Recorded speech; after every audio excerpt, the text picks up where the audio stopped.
So the plasma membrane is a selectively permeable membrane that allows some things in from the interstitial fluid into the cell and keeps other things out.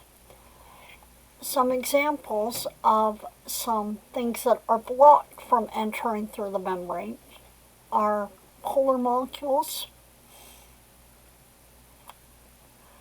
ions, and charged particles.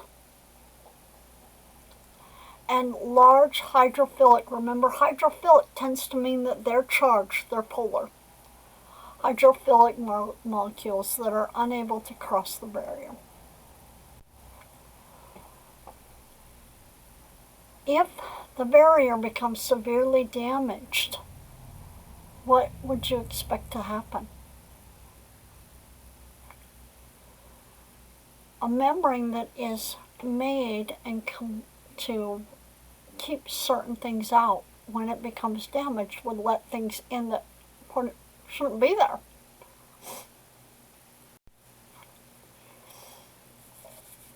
There's two types of transport that occur across this membrane. The first one is passive transport, which is when substances move across a membrane without any energy input from the cell.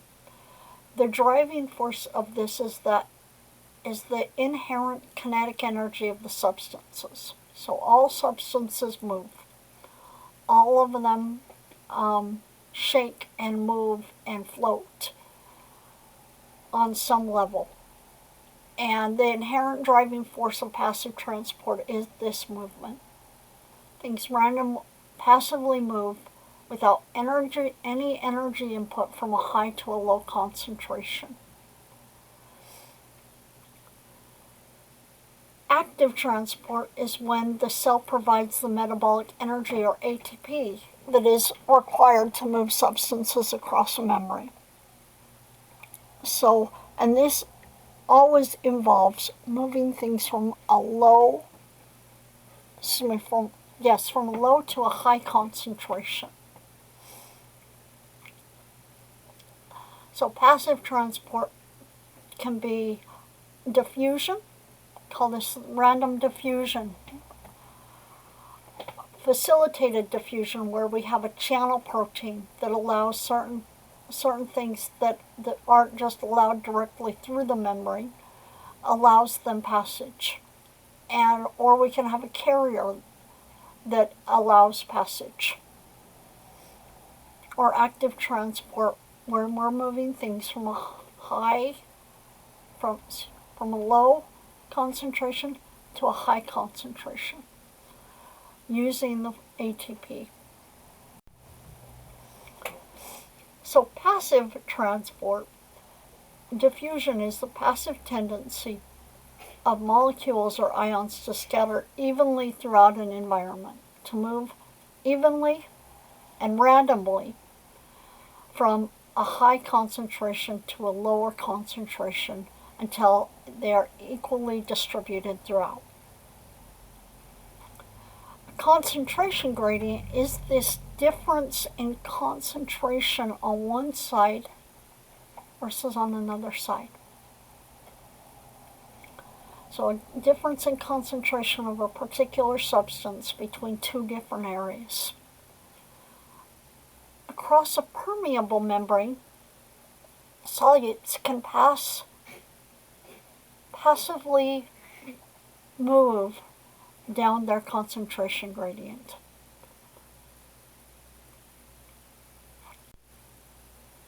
Simple diffusion is this type of movement where nonpolar lipid-soluble substances can diffuse directly through the lipid bilayer.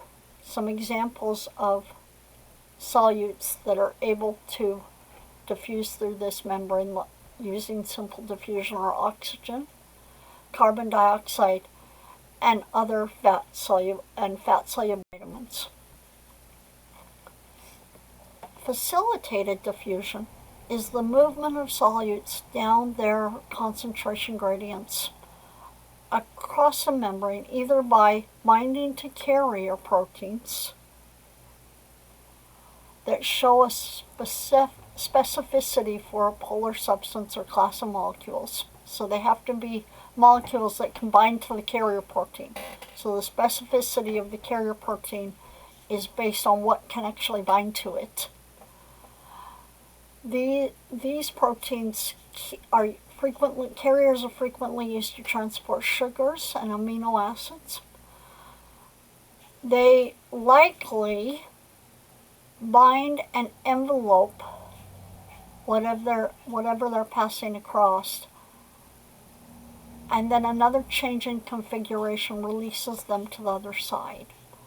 So they bind, there's a change in configuration of the carrier protein, and then there's a release of it to the other side.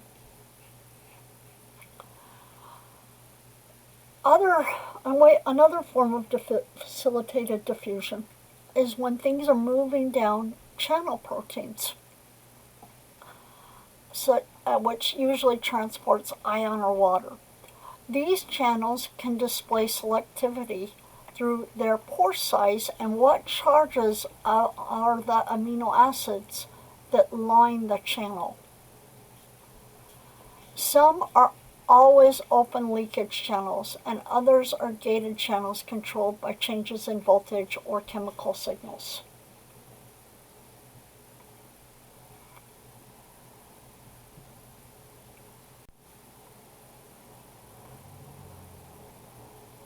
Osmosis is the diffusion of water down its concentration gradient. Polar water can slip through gaps made by the random movement of lipid tails, or keep in mind, water's polar, but it's really small, so it can actively slip through at times.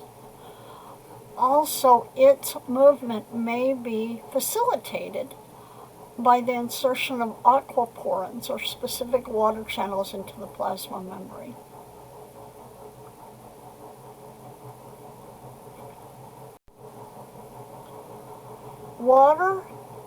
With osmosis, water moves depending on a solution's osmolarity. Osmolarity is defined as the total number of all the solute particles in a solution.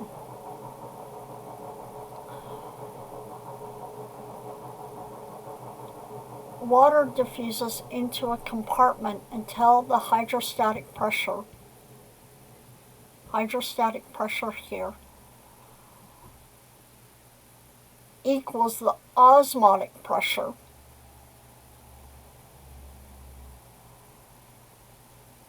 Osmotic pressure, which is the pressure exerted of a solute to resist water entry. So let me explain this a little better here. So right here, got solute molecules in here. If there are more solute molecules within a certain compartment,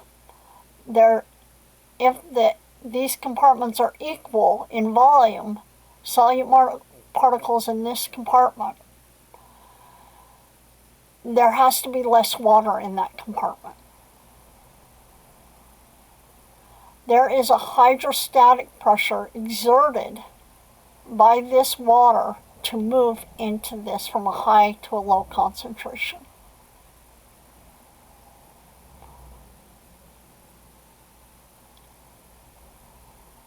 So there's a push for the water to move into this substance where the water concentration is less.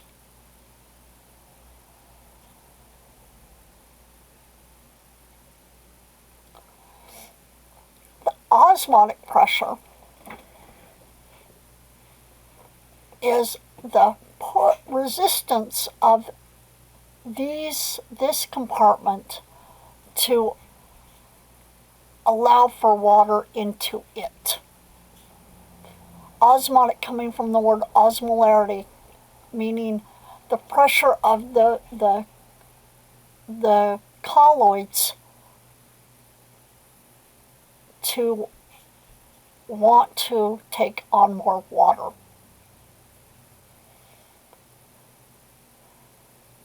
So water will continue to move this direction until the hydrostatic pressure equals the osmotic pressure, the pushback to prevent more water entry or continued water entry. The higher the amount of non-diffusible solute in a cell,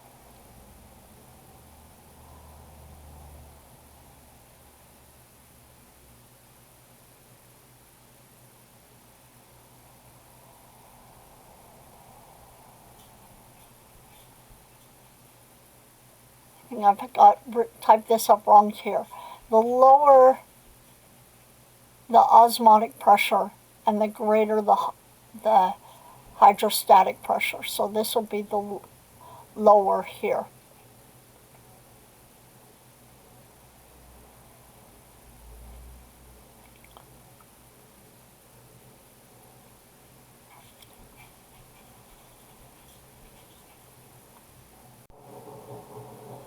Give them a hypertonic solution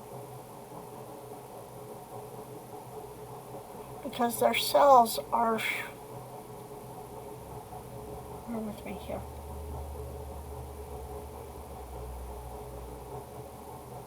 because their cells are in this kind of situation. If there's too much water in the extracellular fluid, it's leaking into the cells, and they're getting too much water in their cells. We need it to go back to this kind of situation where it's now equal across. So we give them a hypertonic to make it more like this, to make it more isotonic. So in the case of Gatorade,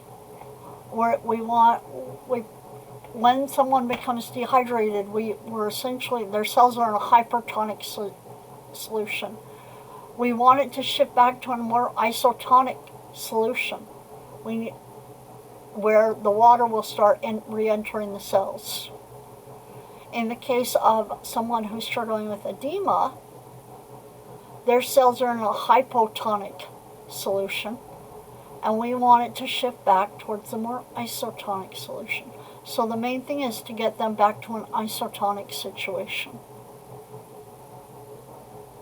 where their cells are taking on their normal structure, and therefore we know they're going to take on their normal function because structure and function are so related. So in the case of this, we give them a hypertonic solution to get their cells to take back in more water,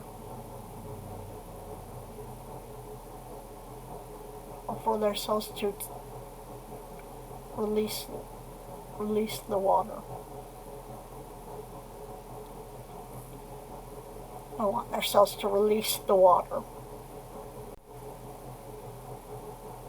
So filtration is a passive process that forces water and solutes through a membrane due to hydrostatic pressure. So this is a push to leave the compartment, whatever compartment the fluid is in, there's a push to leave it.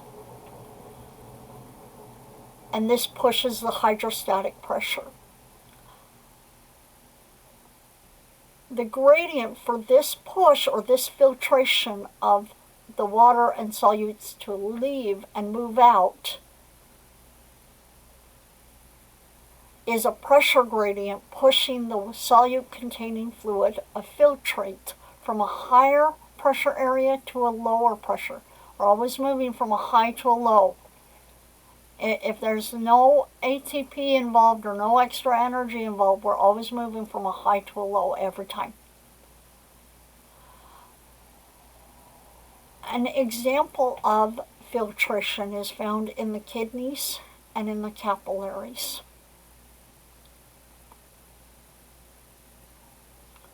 So filtration is this pressure in the capillary that forces water and solutes, such as salts, through narrow slits clefts between the capillary cells. Push of water to move from a high pressure to a low pressure based on the concentration. The increased concentration causes more pressure. Active transporters. Active transporters or solupumps work by combining specifically and reversibly with transported substances that move against their concentration gradient with the energy of ATP.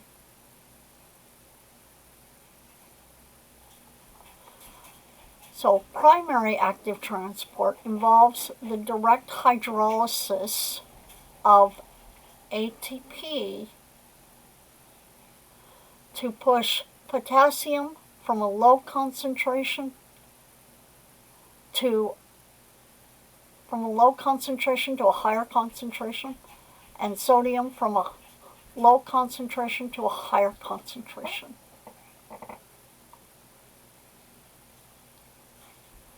Secondary active transport involves a coupled systems where moving sodium to a higher concentration out here, it can be coupled with moving glucose from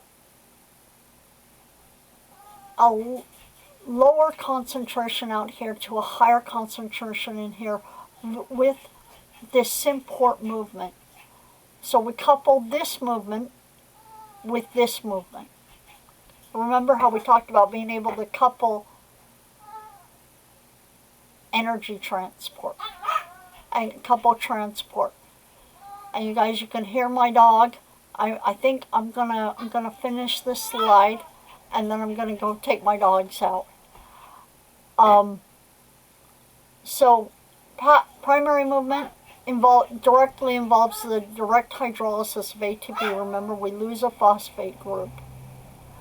Secondary active transport involves the coupled systems where this movement here, the movement of the sodium to a higher concentration out here, then allowing it to flow back to a lower concentration in here, it takes glucose with it, where glucose is at a lower concentration out here, but the movement with sodium can allow it to move into a higher concentration in here. Two other terms I want to bring in here. Symport system involves the movement of two things in the same direction, both moving into the cell. Antiport moves two substances in the opposite directions. I'm going to stop right here and I'll come back to the next slide. Here, moving in the opposite direction.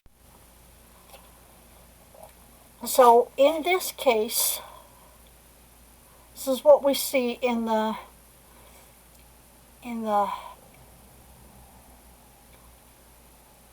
epithelium lining the small intestines.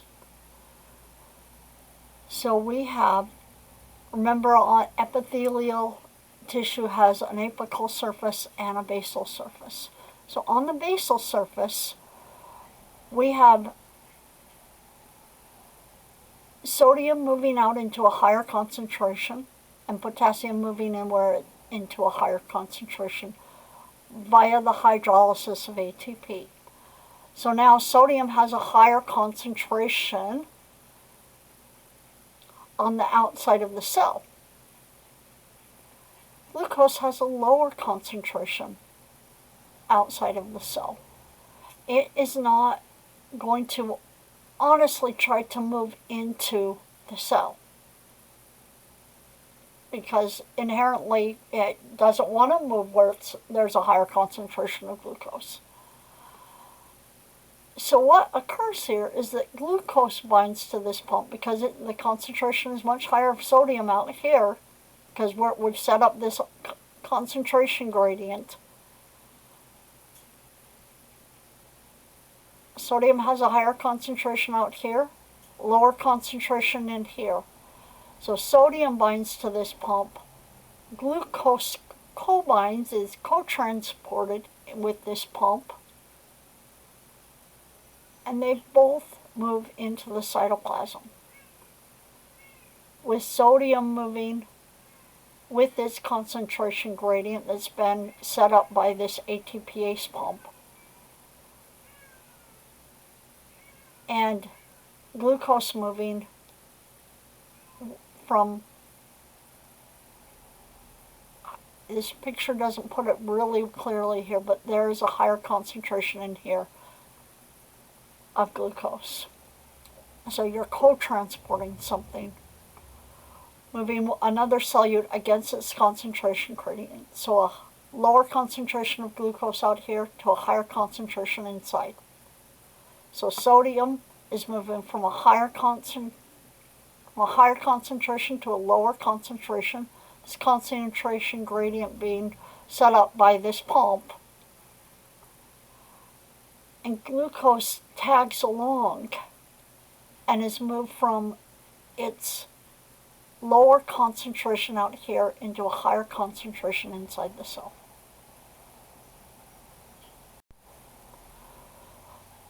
So whether it is primary or secondary active transport, each membrane pump or transporter will only transport certain substances, allowing for a cell to be very selective about which substances can move by diffusion, by this facilitated diffusion. Glucose will bind to this. Other solutes will not bind, so that gives it a specificity in what it will transport. Another type of transport that requires ATP is the vesicular transport, where large particles and macromolecules and fluids are transported across the membrane and intracellular membranes, mediated by receptors. Two examples of this are exocytosis, meaning where the transport is out of the cell, or endocytosis, where the transport is into the cell.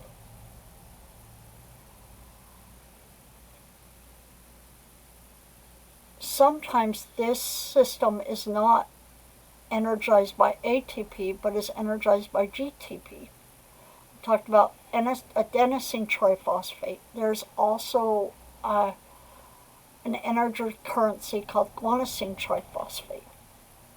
So sometimes it's actually, this vesicular transport is energized by guanosine triphosphate instead of adenosine triphosphate.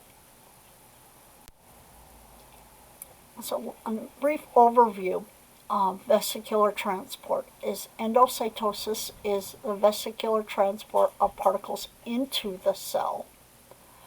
And three types of endocytosis are phagocytosis. Phagocytosis meaning to engulf or eat something. It's a process of engulfing large particles by means of pseudopodia, which we'll see here in a minute. The fake feet is what that means. Phagocytosis is cell eating. Pinocytosis is the process of imbibing or drinking, pinching off little bits of extracellular fluid, in which the plasma membrane sinks in and pinches off small vesicles containing droplets of fluid, called cell drinking. I like to think of phagocytosis as you inhale something. Pinocytosis is just pinching it, just taking a little bit at a time. The third type of endocytosis is receptor-mediated endocytosis, which is phagocytosis or pinocytosis, in which specific particles binding to receptors on the plasma membrane are then taken into the cell in clathrin-coated vesicles with a minimal amount of extraneous matter. Exocytosis is the process of eliminating material from a cell by means of a vesicle approaching the cell surface, fusing with the plasma membrane, and expelling its contents. This process is often used to release cellular secretions, replace worn-out plasma membrane, and replace membrane that has been internalized by endocytosis.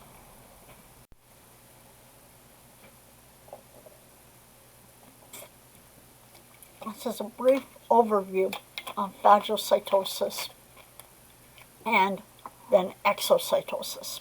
So a circular process of phagocytosis, remember that's the inhaling or the engulfing of something, and intracellular digestion, and then exocytosis, getting rid of the residue, taking it back out of the cell. So step 1, a phagocytic cell encounters a particle of material matter, for example, a bacteria. The cell puts out these little pseudopodia, false feet, podia meaning feet, pseudo meaning false, pseudopodia, and the cell surrounds the particle with its pseudopods. Once the particle is completely surrounded and is sealed within this vesicle, it is called a phagosome. The phagosome then fuses with the lysosome, which we'll talk about here in a little while. It is a digestive organelle. So its primary job is to be involved in digestion of things and breaking things down.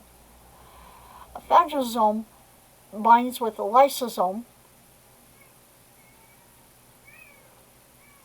and becomes a phagolysosome. The phagolysosome, the contents within that phagolysosome are then digested and broken down.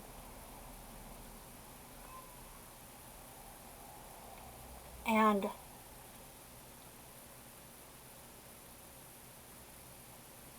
some of the material is taken in can be used by the cell, and some of the material can't be. And so the material within the phagolysosome is broken down. Some of it can be used by the cell, other things cannot. The things that cannot be used, or the indigestible residue that the cell cannot break down, is released back into the extracellular fluid via the process of exocytosis, and the process occurs again.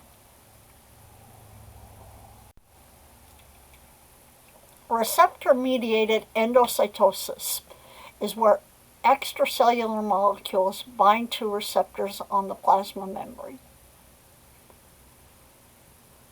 And these receptors, when they're bound by these molecules, cluster together and recruit this protein called clathrin. And the clathrin comes in and coats this interior part of the membrane. And this clathrin-coated pit then separates from the plasma membrane, forming a clathrin-coated vesicle containing concentrated molecules from the extracellular fluid. So more concentrated in here.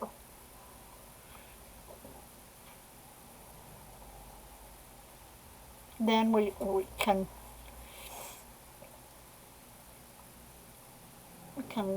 can either fuse this vesicle with the plasma membrane, fuse this vesicle with the lysosome, or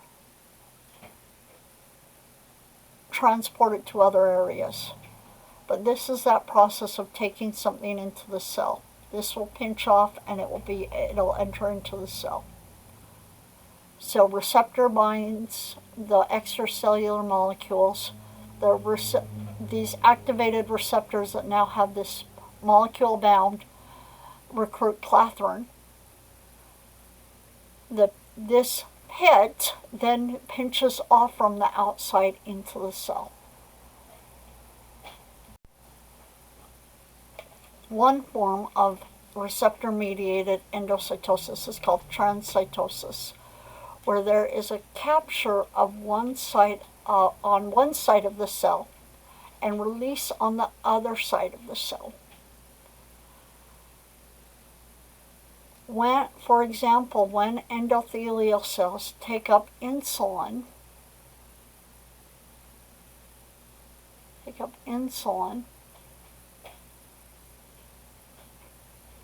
little receptors pinch off, and the receptors are binding insulin. They recruit the clathrin. They transport the insulin across the membrane, across the cell, through the blood, and then the insulin is released into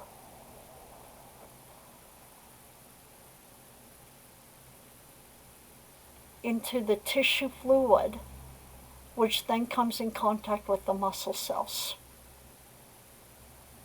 So there's this transport of insulin. Just to review this process one more time here. This transport of insulin that binds a receptor, then the activated receptor then recruits the clathrin. The receptor is activated upon binding to the insulin. It recruits the clathrin. It's pinched off. Vesicle gets moved across the endothelial cell barrier, cells here, and is released into the tissue fluid, which then can come in contact with the muscle cell, which is able to take up the insulin.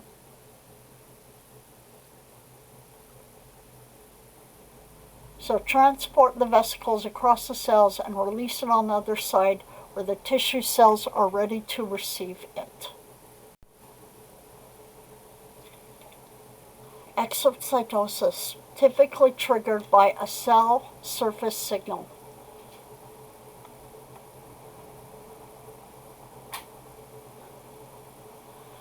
A secretory vesicle approaches the plasma membrane and docks on it by means of linking proteins.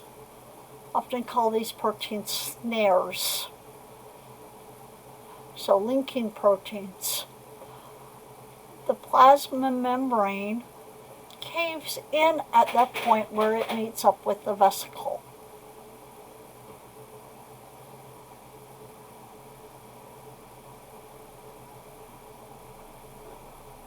And a fusion pore is formed where the vesicle's contents are then secreted into the extracellular fluid. So secretory vessel or secretory vessel binds to these linking proteins, often called snares. There's a dimpling or a caving in of the plasma membrane at that site. A fusion pore is formed, and the vesicle's contents are released into the extracellular matrix. This happens in hormone secretion, neurotransmitter release, mucus secretion, and emission of waste. Another thing that I want to talk about that I've kind of hinted to a couple times when we were talking about neurons in labs and so forth is the resting membrane potential of the plasma membrane. So the selective permeability of the plasma membrane permits the generation of a membrane potential, which is a voltage or separation in charge across the membrane. Similar to your regular household batteries, this is an electric potential energy created by the separation of charge of oppositely charged ions across the membrane. So when you look at your Duracell battery, you have a separation in charge from one spot of the battery to the other spot of the battery, and they're separated. When you want to use that battery, you create a circuit that allows for the flow of charge from one side to the other side. The battery is dead when you no longer have any more separation of charge. Membrane's a little different because it can maintain this separation in charge, and it works to, it releases some of the charge and then it builds up the membrane potential again. So all cells exhibit this resting membrane potential, so this resting separation of charge that can range from negative 50 to a negative 100 millivolts, with the inside being much more negative. This negative 50 to negative 100 is the measure of how negative is it inside the cell with regards to outside of the cell. So the cells are polarized, where what the inside is much more negative than the outside of the cell. And if you can't tell from this is where our little standard sodium-potassium pump comes back into play. So it maintains this resting membrane potential. Another thing that helps maintain this resting membrane potential is these leakage potassium channels that are always open.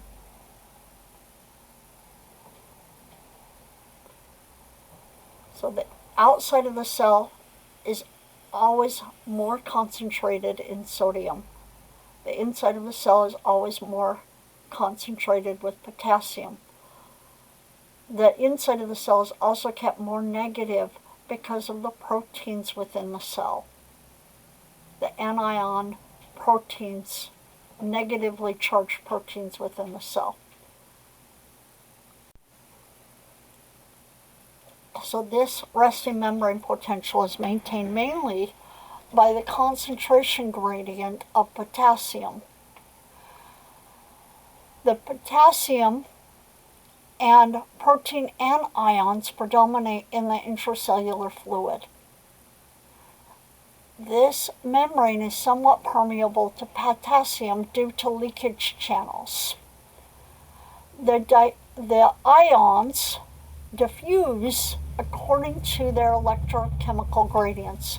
Electrochemical meaning that they are chemicals, electro meaning they have a charge. So the ion concentration gradients, electrochemical gradients. So they're chemical atoms, and they have a charge. So electrochemical gradient is atoms, chemical atoms with a charge. And the sodium-potassium pump, just to reiterate, sodium-potassium pumps that's a typo right there, pumps 3 sodium into the extracellular fluid and 2 potassium into the intracellular fluid with the hydrolysis of 1 ATP.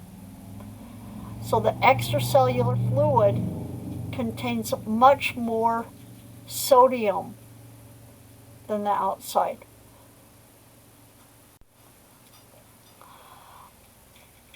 We talked about how we regularly disrupt this membrane potential, and we regularly disrupt it when we activate neurons and muscle cells. they go through this transient opening of ligand and voltage-gated sodium and potassium channels. So we regularly disrupt it, and then the cell works to maintain it again and bring it back. So we disrupt the resting membrane potential, and then it's maintained in times where we're not trying to disrupt it by the sodium-potassium pump and these potassium leakage channels.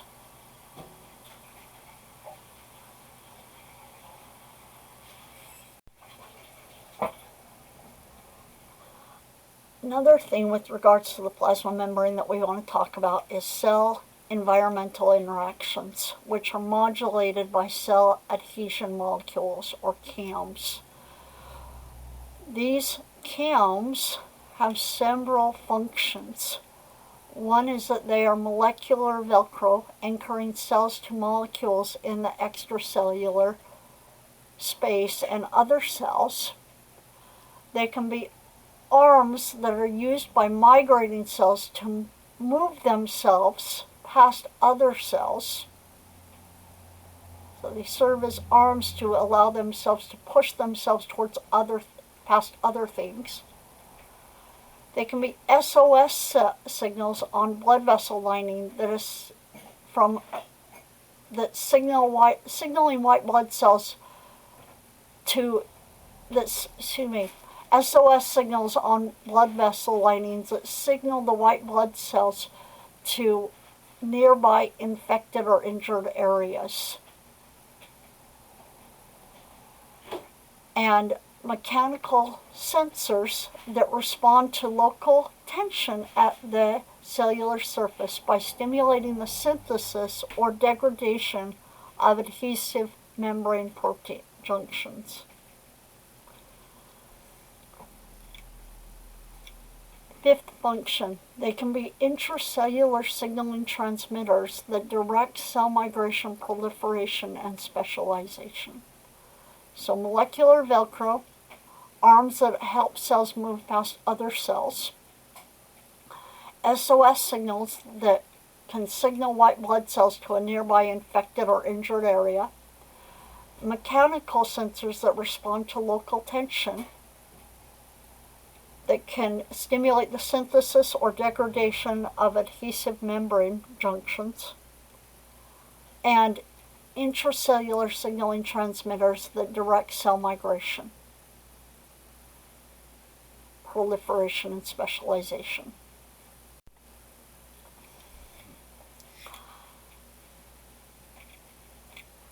Membrane receptors can serve as contact signals, signaling cell recognition necessary for normal development and immunity. So when one receptor comes in contact with another receptor, allowing for cell recognition, either self or non-self, for immunity. Normal development. Cells stop growing when they come in contact with other cells. Normal, healthy cells. With regards to cancer, that doesn't occur. And the cell, even though it's in contact with other cells, keeps growing.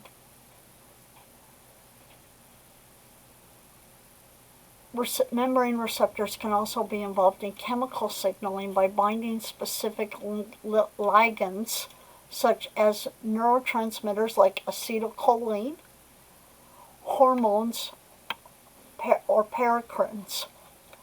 Talk about paracrines later. Different cells can respond differently to the same ligand or ligand. So acetylcholine can bind to a receptor called the hormone, or the neurotransmitter is called a first messenger. So the ligand binds to the receptor. The receptor can serve as a catalytic enzyme that then releases what's called a G protein. The G protein then interacts with another enzyme. So the binding of the ligand to the receptor activates this G protein that is released and binds to this enzyme.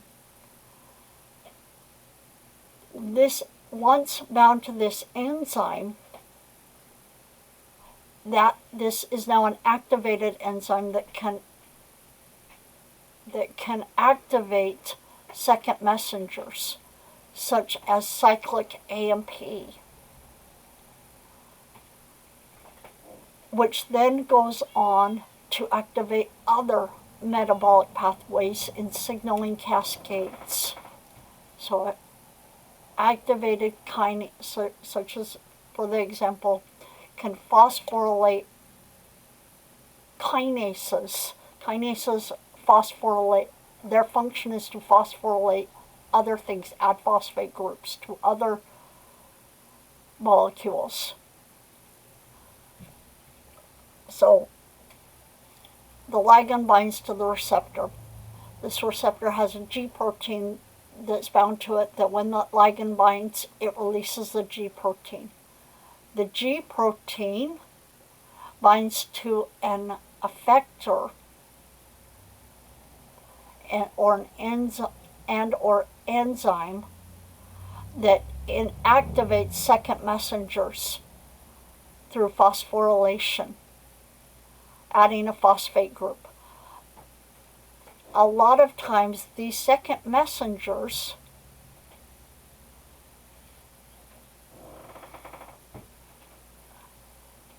can activate kinases, which is further enzymes that can phosphorylate other proteins, leading to a cascade of cellular responses.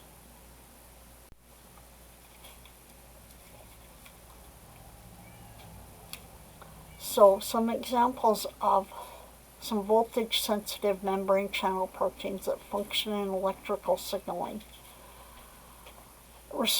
They respond to changes in the membrane potential by opening or closing the channel based on the voltage. They can open or close the channel.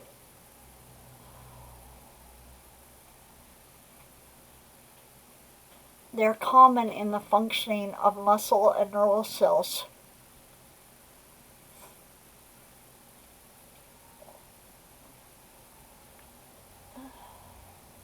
So a deactivated channel.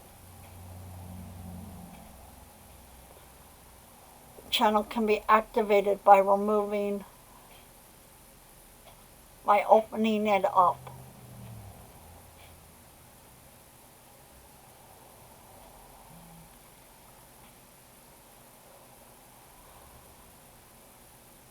A gate can then be closed that inactivates it.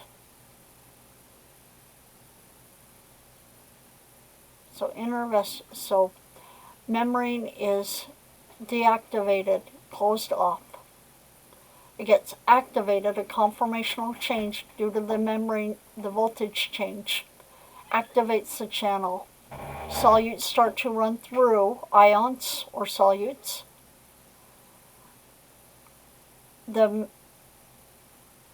And then the channel can be closed with this barrier that will inactivate it and stop the transport of the ions.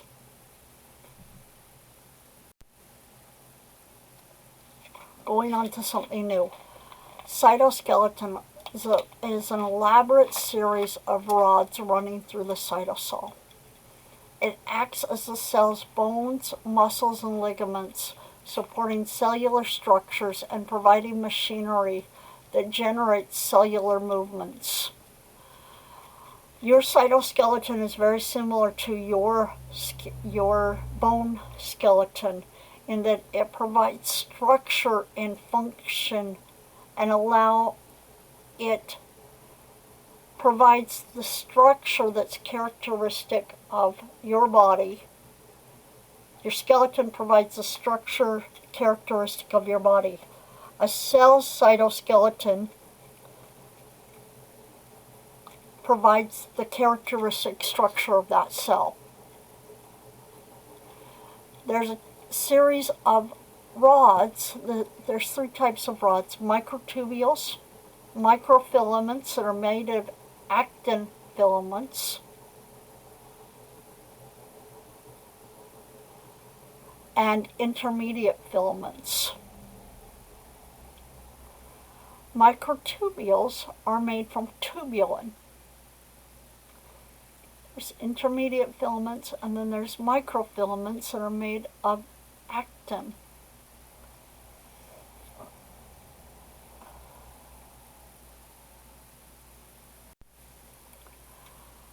Microtubules, remember they're made of tubulin, are the rods with the largest diameters.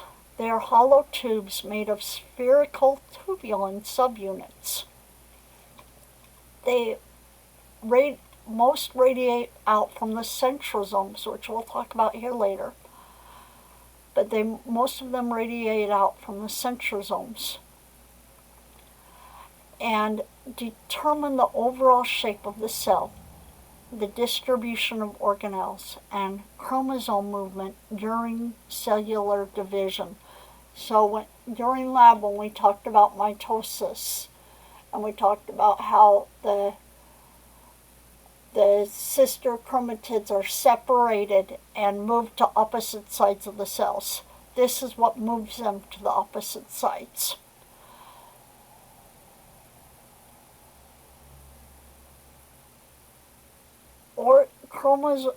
Organelles, chromosomes, are continually moved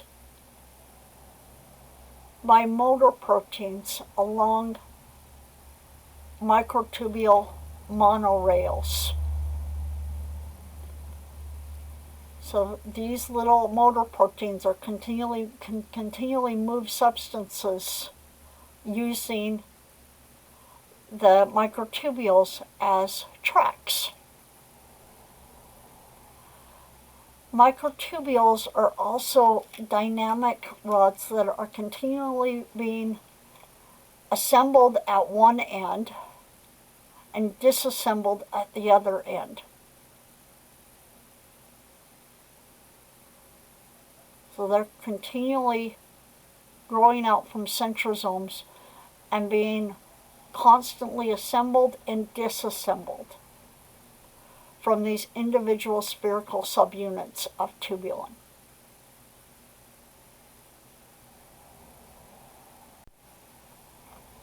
Microfilaments are the rods of the smallest diameter are made of actin. Actin is involved in cell motility or changes in cell shape that strengthen the cell surface and forming a terminal membrane or membrane skeleton on the cytoplasmic side of the plasmic membrane. Actin filaments can function in interacting with myosin to form the cleavage furrow observed during cytokinesis, remember, during mitosis. They can also attach to CAMs, cell adhesion molecules, to produce the crawling movements in amoeboid motion, this moving. So they're involved in the pseudopodia formation. Remember how we talked about that with regards to endocytosis and exocytosis, releasing things. And they are also constantly broken down and reformed and interact with myosin to produce contraction of muscle cells, which we'll talk about towards the very end of this semester. So microfilaments, smallest rods, diameter rods, made of actin, involved in cell motility, form the terminal membrane that is observed on the inside of the cell plasma membrane. They interact with myosin to form the cleavage furrow during cytokinesis, the contractile functions. They can also attach to cell adhesion molecules to produce the crawling movements observed with amoeboid motion or endocytosis and exocytosis, meaning they're involved in this formation of pseudopodia, and they can constantly be broken down and reform and interact with the myosin to produce contraction in myosin cells. So formation of pseudopodia and can be used to contract things with myosin. Intermediate filaments are rods of an intermediate diameter. They're woven ropes of high tensile strength. They attach to desmosomes. If you remember, those were cell junction, and act as guy wires to resist pulling forces exerted on cells. They are called neurofilaments in nerve cells and keratin filaments in epithelial cells.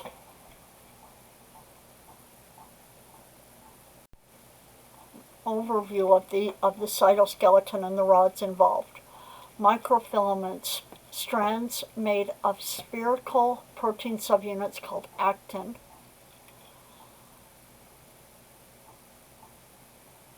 Intermediate filaments are tough, insoluble protein fibers constructed like woven ropes composed of a tetramer of fibrils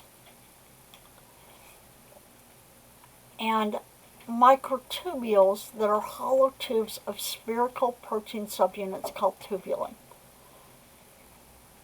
So these are involved in movement and contraction, cell movement and contraction of the cell. These help resist tensile forces and provide strength to the cell structure. These are involved in movement within the cell and contraction of a cell to form the cleavage furrow during cytokinesis.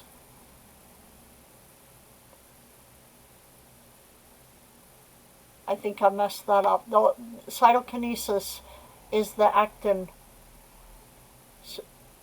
the microfilaments. These are involved just in the movement of things within the cell, such as the chromosomes, or moving a vesicle from one organelle to another organelle.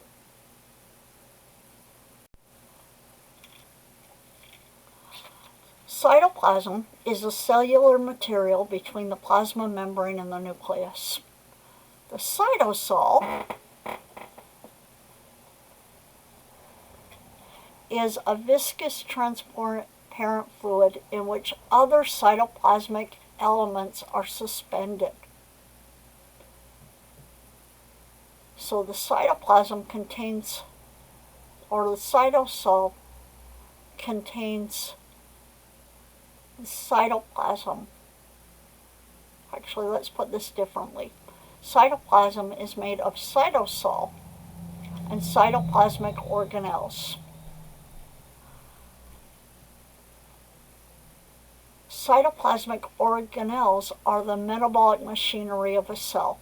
Each type of organelle carries out specific functions, for example, the nucleus.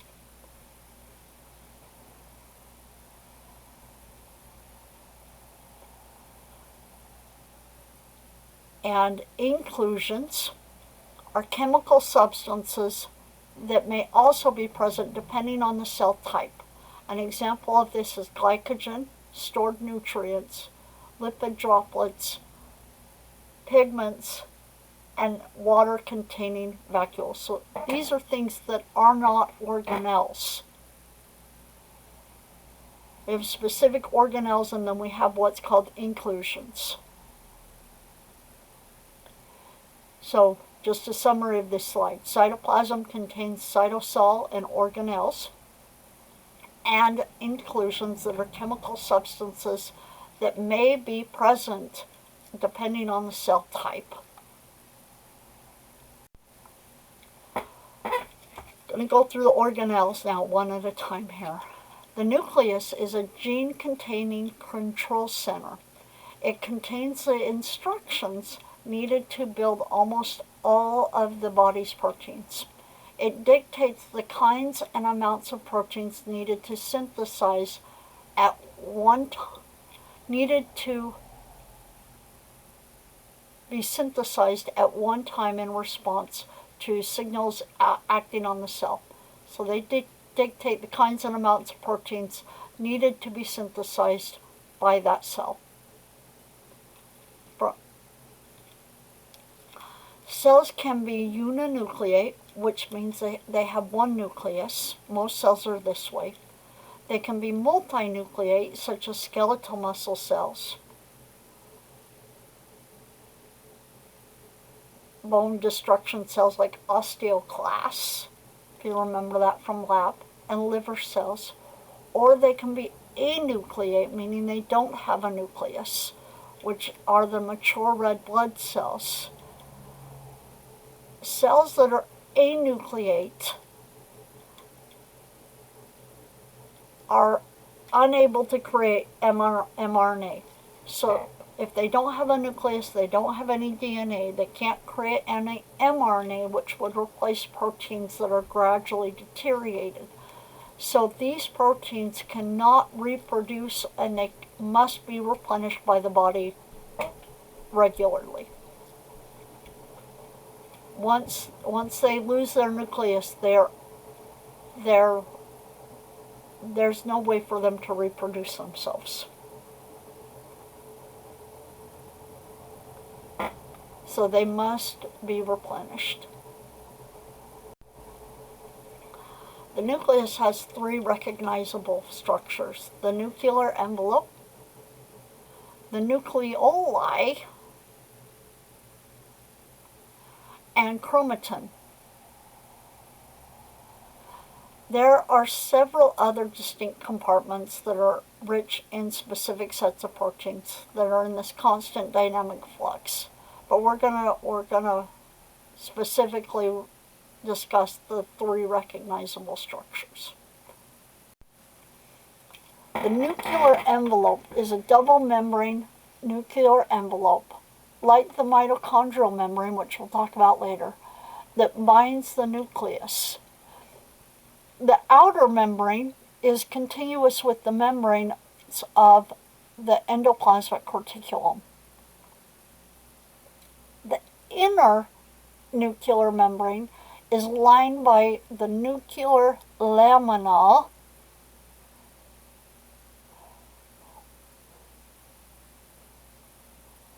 which is similar to the cytoskeleton, aka the cytoskeleton of the nucleus. Similar to that is a scaffolding of lamins, proteins of the intermediate filament class,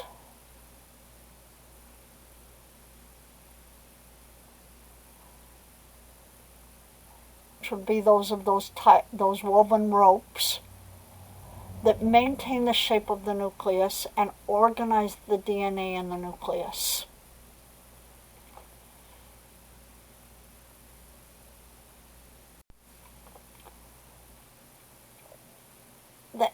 This nuclear envelope is selectively permeable, but the passage of substances is much freer here than that observed in the plasma membrane.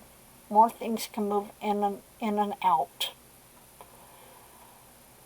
The two layers of the nuclear envelope interconnect to form nuclear pores.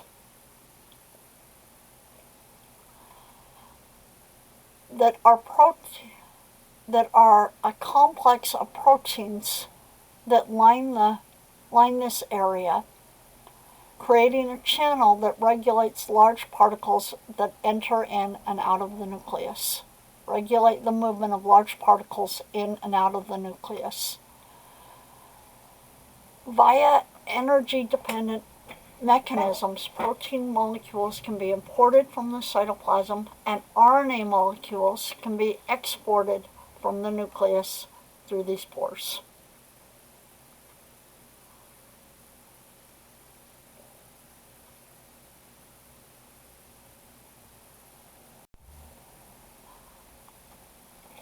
Nucleoli, typically there's 1 or 2 nucleoli per nucleus.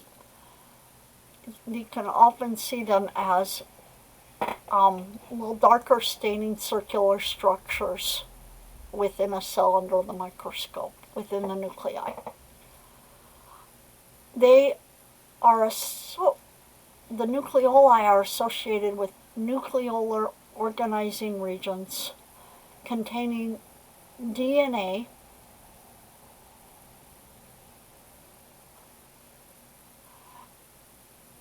with the genetic material for synthesizing rRNA. So these contain the DNA that will be used to synthesize rRNA, or ribosomal RNA, that will be combined with other proteins to make ribosomal subunits that will then go on to will then exit the cell to form ribosomes out in the cytoplasm, which we'll talk about here in a moment. Most of the subunits will exit through the nuclear pores. So not all of them, but most of them. I'm going to keep some of them in here because we're going to make proteins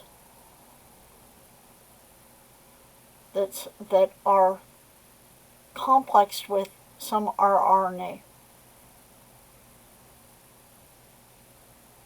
and formed into ribosomal subunits before they leave the nucleoli.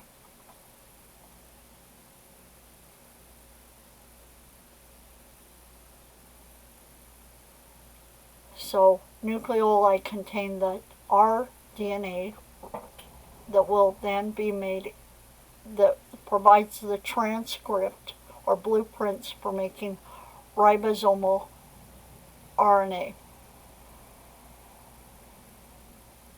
And that ribosomal RNA will then be combined with some proteins to form ribosomal subunits. Most of these ribosomal subunits will then exit through the nuclear pores and into the cytoplasm.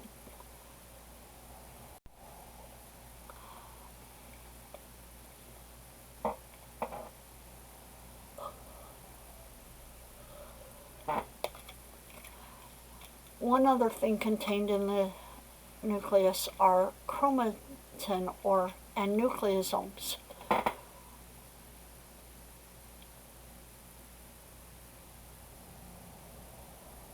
Chromatin is a system of bumpy threads composed of 30% DNA, the genetic material,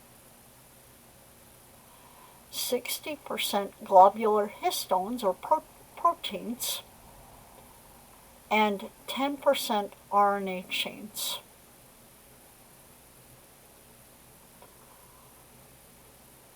A nucleosome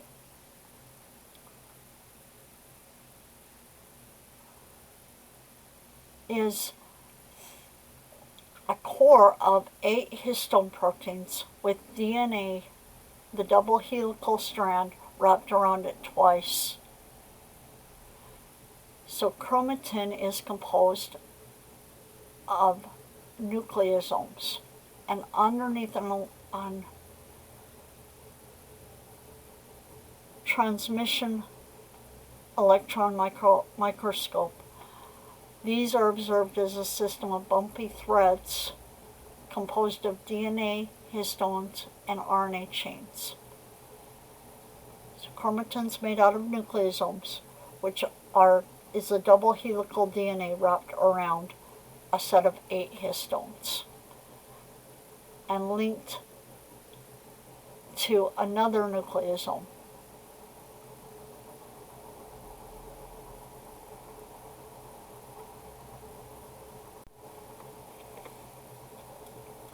Histones play a major role in regulating gene expression.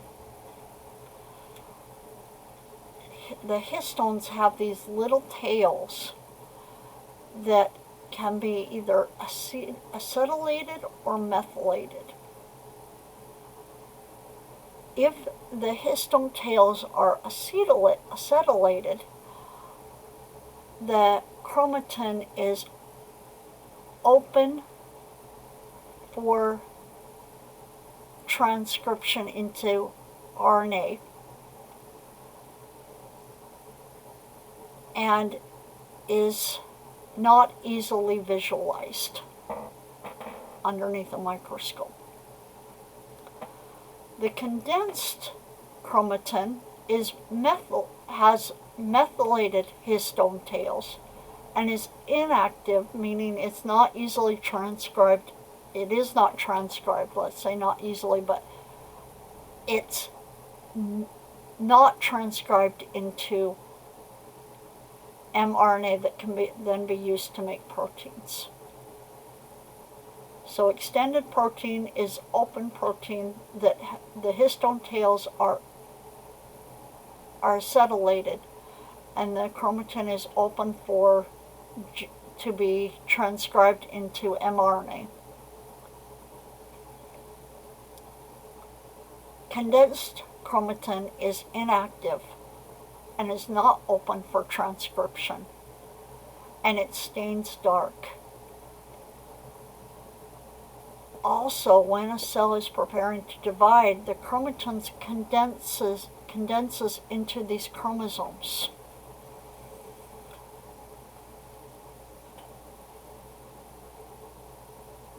Preventing entanglement and breakage during cell division.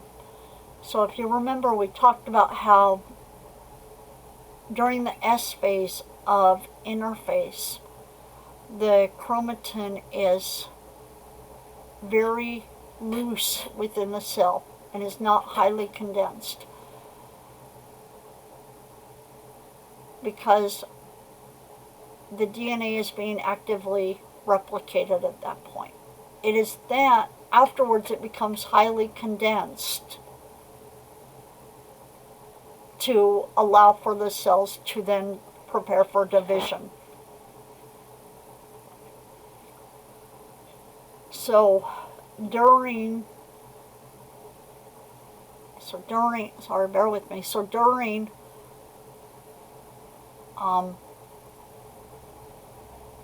when the cell DNA is being replicated, the histones are going to be very highly acetylated to allow that DNA to be open for replication. When the DNA is finished being replicated, the histone tails are then methylated so that the chromatin can condense into chromosomes and prepare for the cell to be divided. Leaving the nucleus, the endoplasmic reticulum, and remember its membrane is continuous with that of the nuclear envelope. The endoplasmic reticulum means a network within the cytoplasm.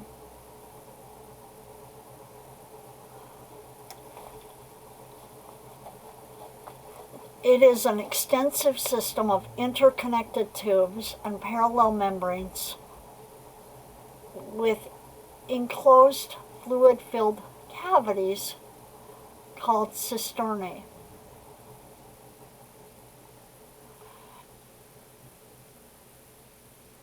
The membranes of the endoplasmic reticulum account for about 50% of the cell's membranes.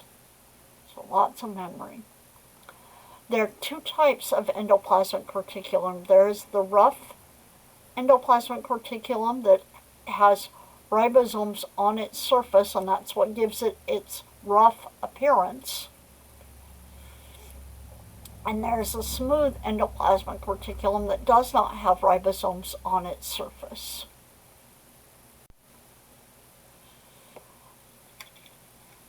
In the rough endoplasmic reticulum, proteins are assembled on the surface that can then be moved into the fluid-filled interior of the cisternae.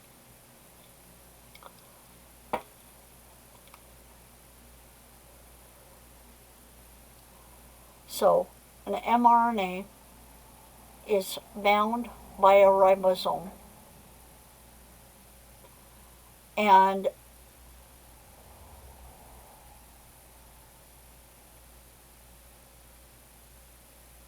these proteins that are being described have this signal recognition particle that then binds to a receptor on the endoplasmic membrane. When this endoplasmic reticulum receptor binds to this signal recognition particle, the protein, the amino acid polypeptide, is then released into the interior of the rough endoplasmic reticulum, or the lumen, and the signal recognition particle is released and then can be reused. So ribosomes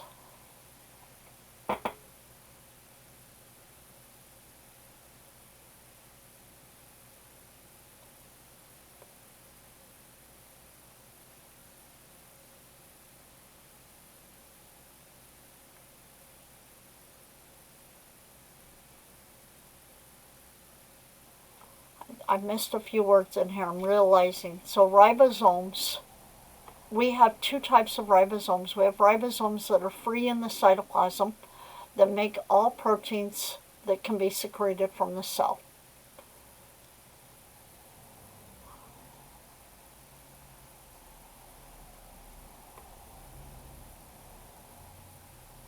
Proteins can be made that will be made by ribosomes on the rough endoplasmic reticulum are then further modified within the rough endoplasmic reticulum, and these types of proteins that are made on the surface of the rough endoplasmic reticulum will function within the cell and will not be secreted. These sequences that are going to stay and work within the cell are guided to appropriate receptor sites on the rough endoplasmic membrane by binding to their signal recognition particles.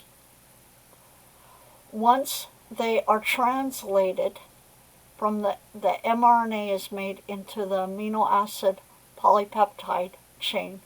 The amino acid polypeptide chain then enters the endoplasmic lumen, and the signal recognition particle is released and then can be used.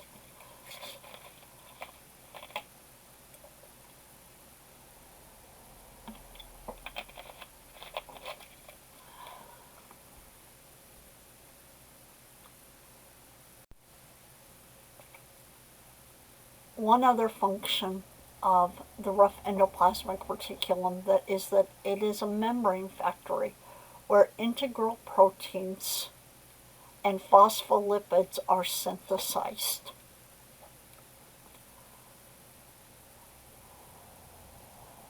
So here we have the rough endoplasmic reticulum. Phospholipids can be synthesized in that outer layer the cytosol surface, and then they are flipped into the inner membrane of the endoplasmic reticulum. So there is a growth on both halves of the phospholipid bilayer that makes up the rough endoplasmic reticulum. So newly synthesized lipids are only added to the cytosolic half of the bilayer, and then they are flipped to the other side. So the result is that there's growth of both halves of the phospholipid bilayer.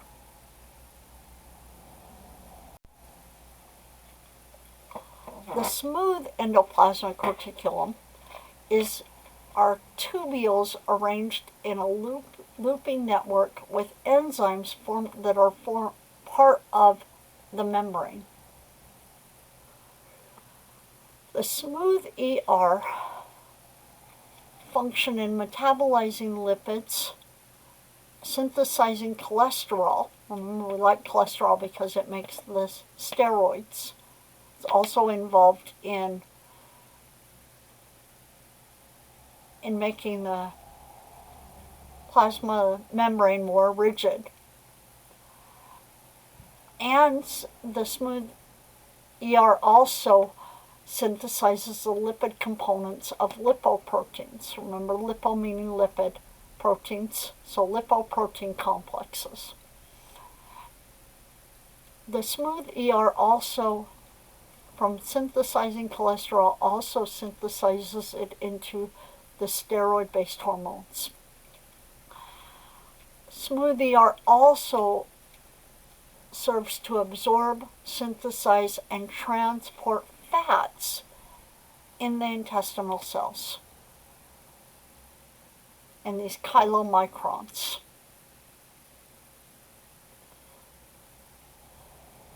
So the smooth endoplasmic reticulum is involved in the formation of the chylomicrons that contain the monoglycerides or fatty acids that are taken up from the GI tube, or the lining, the small intestine.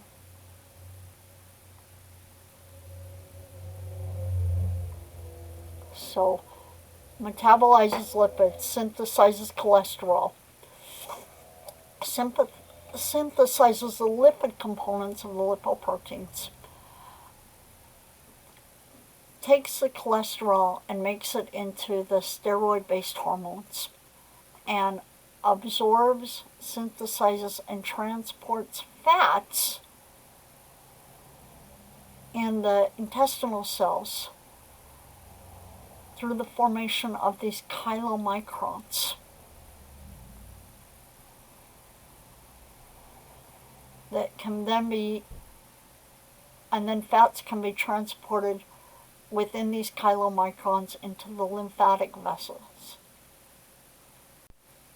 Two other functions of the smooth endoplasmic reticulum is that it detoxifies drugs, certain pesticides, and carcinogens in liver and kidney.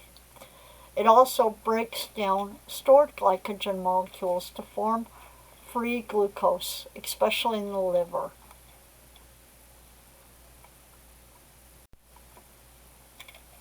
The sarcoplasmic reticulum is a specialized form of the smooth ER in muscle that functions in calcium ion storage that is released during muscle contraction. Towards the end of the semester, when we talk about muscle physiology and contraction, we'll bring this up again. But know that the sarcoplasmics, remember sarco means muscle from when we had lab, sarcoplasmic reticulum is a specialized form of the smooth endoplasmic reticulum that functions in calcium storage, that is then released during muscle contraction. Ribosomes are made of two subunits composed of proteins and ribosomal RNA. Remember, these are made in the nucleoli or the nucleolus of the nucleus.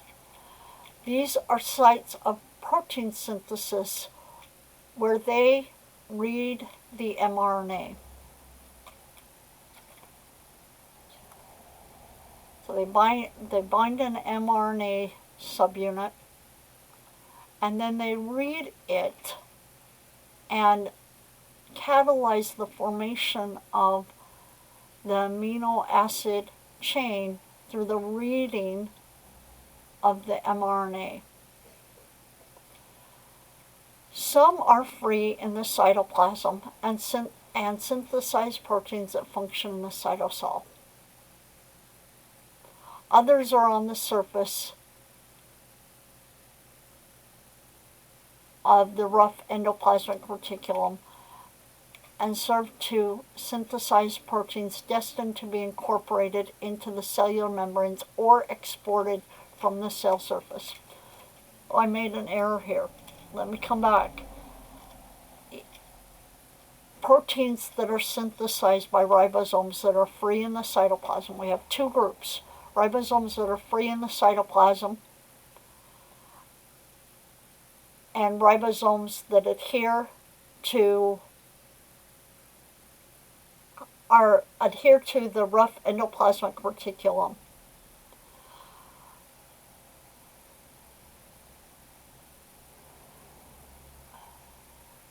The ribosomes that are free in the cytoplasm will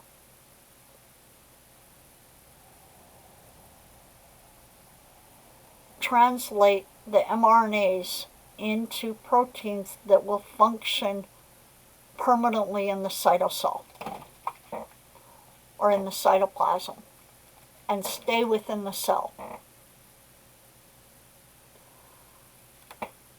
The ribosomes that will bind to an mRNA that has a signal recognition particle will then bind to the rough endoplasmic reticulum and will synthesize proteins that are destined to be incorporated into cellular membranes or be exported from the cell.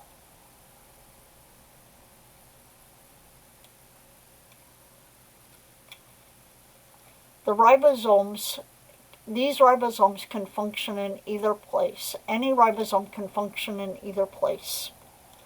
So ribosomes that are free within the cytoplasm will synthesize proteins that stay within the cytosol. The ribosomes that bind to the mRNAs that have the signal recognition particles on them will then bind to the surface of the rough endoplasmic reticulum and synthesize proteins that will be incorporated into the cellular membranes or exported and secreted outside to the outside of the cell.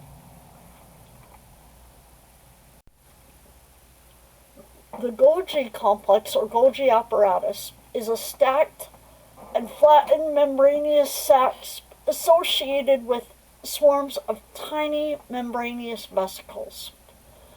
The Golgi apparatus serves as the principal traffic director for cellular proteins. It does this by synthesizing carbohydrates and putting the finishing touches on proteins and glycoprotein synthesis. So it synthesizes the carbohydrates and adds them to proteins which is called glycoprotein synthesis. If you remember, glyco means sugar. So they synthesize the carbohydrates, add them to the proteins to form glycoproteins.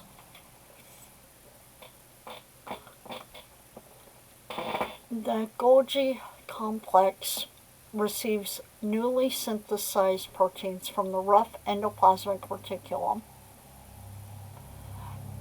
sorts, cuts and splices. Splices means to cut and then put back together some of the proteins and adds carbohydrates to some proteins. Mature cisterns will then break up into vesicles on the trans side. So cis incoming from proteins from the rough endoplasmic reticulum. They get sorted, they get cut, they get spliced. Some proteins get carbohydrates added to them. Then the cisterns, or the webbing of the Golgi apparatus, will break off into vesicles that can then be transported to other areas within the cell. So Golgi complex, main principal traffic director for cellular proteins, sensitizes carbohydrates, puts finishing touches on proteins, and it is involved in glycoprotein synthesis.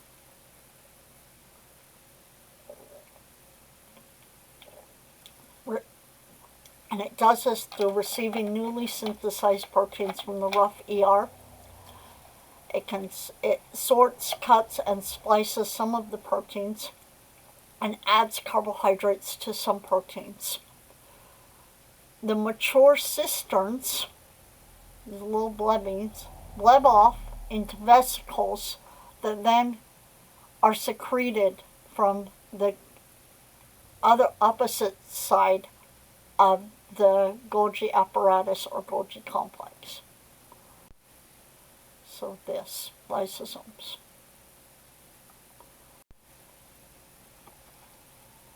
So a safe place where digestion can proceed from. Digestion of contents in vesicles can proceed from vesicles that are, let me say this differently. Safe places where digestion of contents in vesicles that arise from the Golgi apparatus can proceed.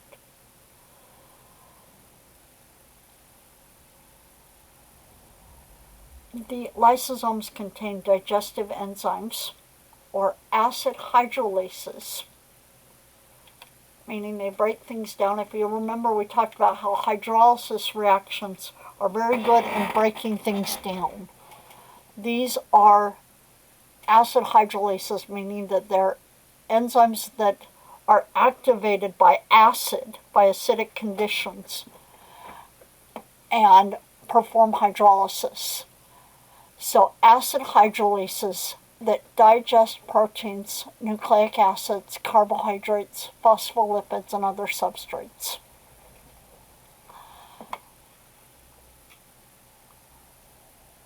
These lysosomal membranes, the lysosomal membranes function to contain ATPase,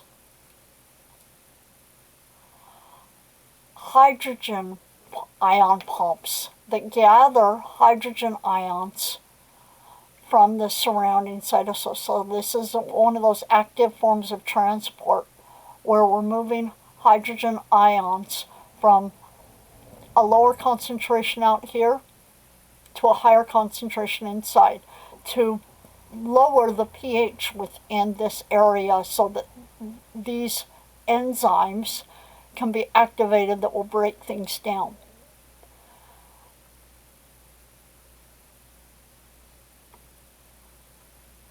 The membrane also, in addition to increasing the hydrogen ion concentration within inside the lysosomes, also retains and isolates dangerous acid hydrolases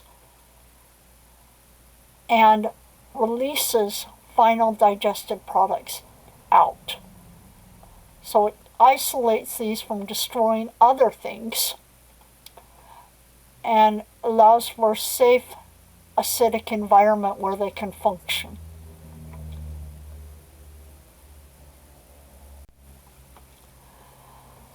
So the lysosomes function as the cell's demolition crew. They digest particles taken in by phagocytes. Remember, phagol means to engulf. So the phagocytes are cells that eat and ingest other bacteria, viruses, and toxins. They can allow the cell to undergo autophagy, which means to degrade and recycle worn out or non-functional organelles within the cell, perform metabolic functions such as glycogen breakdown and glucose release. I'm breaking down the polymer glycogen into the monomer or monosaccharide glucose molecules. They can break down non-useful cells through the lysosomal membrane becoming unstable when a cell is deprived of oxygen or an excessive amount of vitamin A is present. And when the membrane becomes unstable, it results in an autolysis of the cell, allowing for the cell to die, programmed cell death.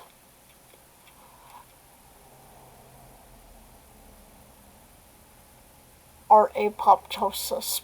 Autolysis of the cell means that the cell digests itself.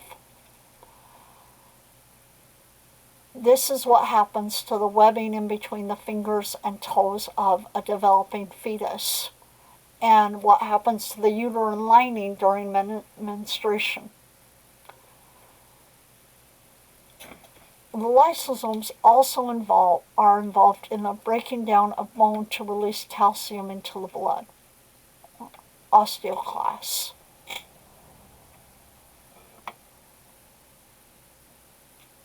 So digest particles taken in by phagocytes. Perform autophagy, meaning to degrade and recycle worn out or non-functional organelles. Perform metabolic functions, such as breaking down glycogen into glucose that can be released. Breaking down non-useful cells through the lysosomal membrane becoming unstable, which then causes rupture of the lysosome, which results in autolysis of the cells, and the breaking down of bone to release calcium into the blood. This is what osteoclasts do. One example of the loss of lysosomal function is Tay-Sachs disease. Tay-Sachs disease occurs when the lysosomes lack an enzyme needed to break down glycolipids.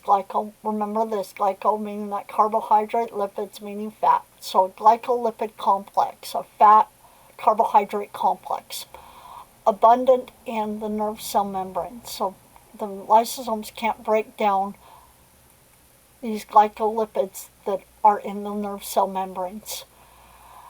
As a result, the nerve cell lysosomes swell with undigested lipids, which then interfere with normal nerve function. For this disease, there is no cure, and it progresses to mental retardation, seizures, blindness, and ultimately death within 18 months of age.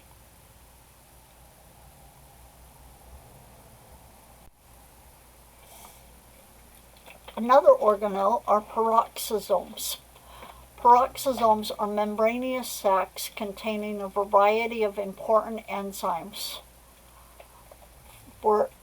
such as oxidases, which use oxygen to detoxify harmful substances and neutralize free radicals by converting them into hydrogen peroxide. The hydrogen peroxide is then converted into water by catalysis.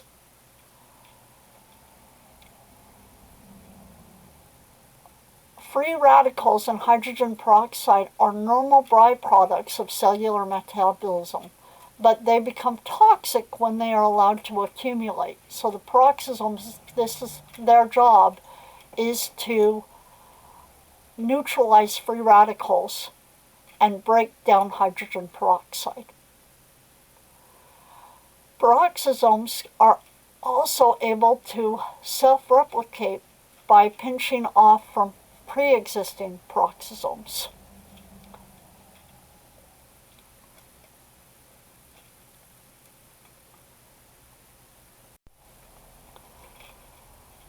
Peroxisomes, meaning because they can self-regulate, we can regulate the amount of them within a given cell through their pinching off.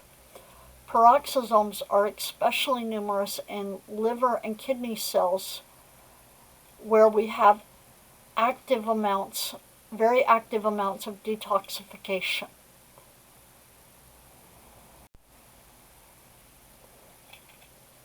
Proteasomes are misfolded, or where misfolded, damaged, or unneeded proteins in the cytosol can be marked with ubiquitin tags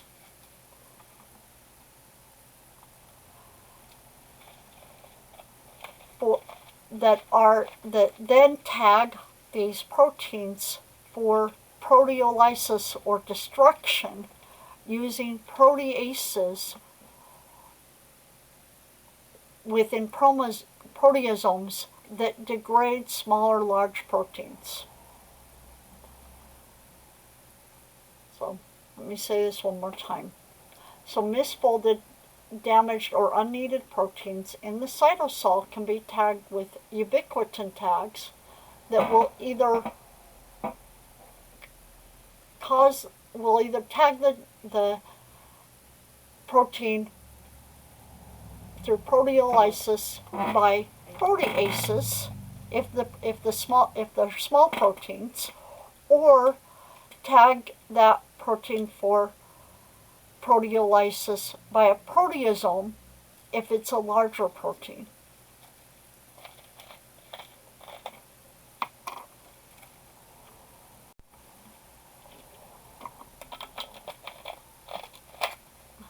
Mitochondria are power plants that provide most of the cell's ATP through aerobic cellular respiration. Mitochondria has two membranes. It's got an inner membrane that folds inward, forming cristae,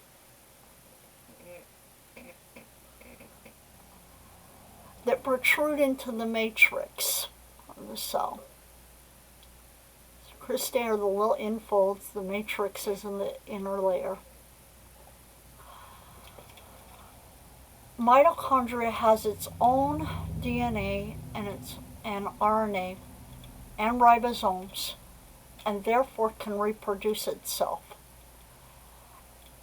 As if a protein's need for energy increases, the mitochondria can increase their number of cristae or undergo division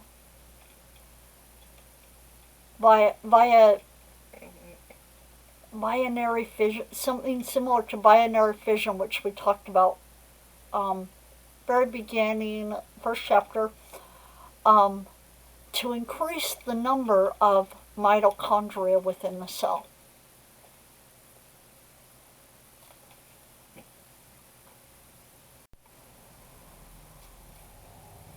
The amount of mitochondria that a cell contains reflects that cell's energy, how much energy is required for that cell to function.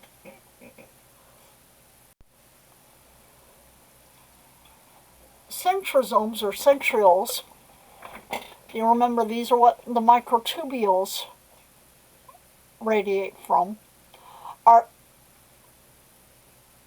anchor microtubules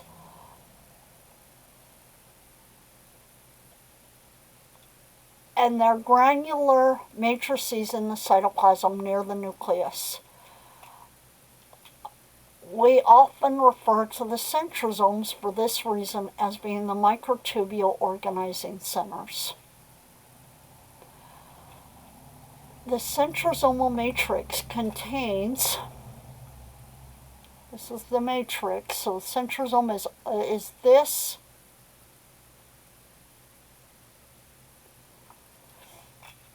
A centrosomal matrix contains a pair of barrel-shaped centrioles that are at right angles to each other. During cell division, these centrioles will move to opposite sides of the cell and start radiating out microtubules that will connect with the newly replicated DNA.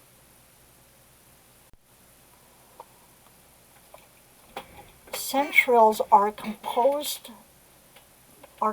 of pinwheels of 9 triplets of microtubules with a hollow inner tube.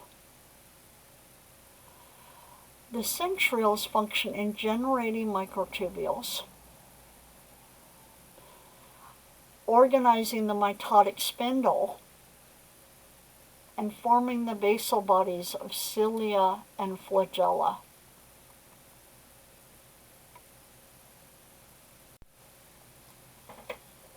Cilia and flagella. Cilia are the whip-like motile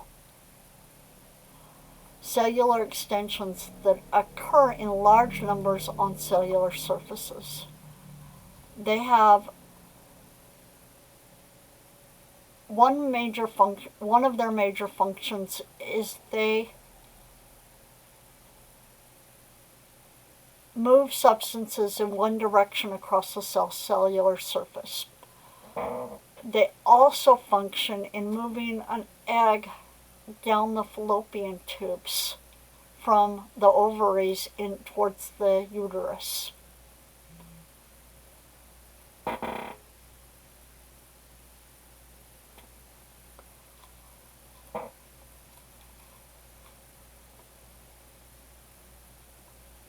So in the lungs, they move substances across the surface of the cells. They warm it and they move it. In the fallopian tubes, they move the cells, the eggs, the ovum, the eggs,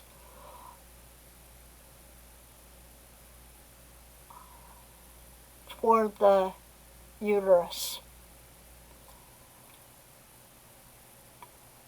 When the centriole projections are significantly longer than that observed in cilia, they are called flagella.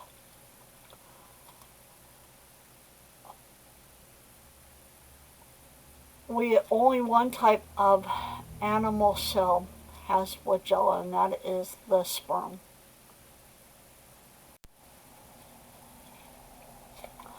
So cilia propel other substances across a cell surface, whereas flagella propel the cells themselves. The patterns of microtubules in the cilium and flagellum are composed of 9 doublets or pairs of microtubules encircling one central pair.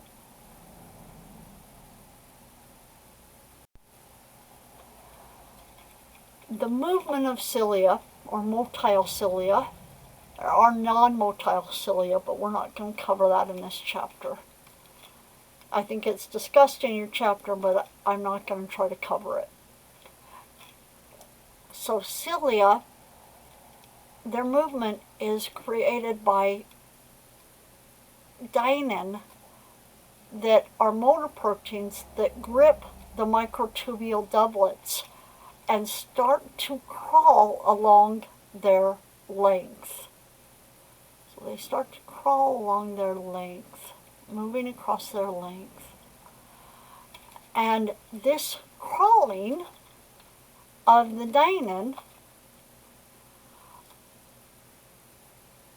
forces a bending of the doublets that collectively results in the psyllium molecule bending.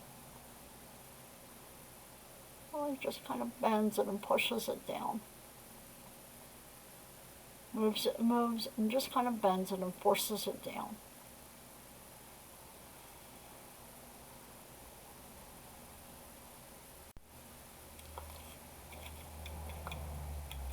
This bending results in an alternation of an alternating rhythm between a propulsive power stroke, this significantly bending down, and a recovery stroke of it coming back up again. Through this alternation of power strokes and recovery strokes, the psyllium create a pushing motion in a single direction that can be repeated 10 to 20 times per second. And the bending of one psyllium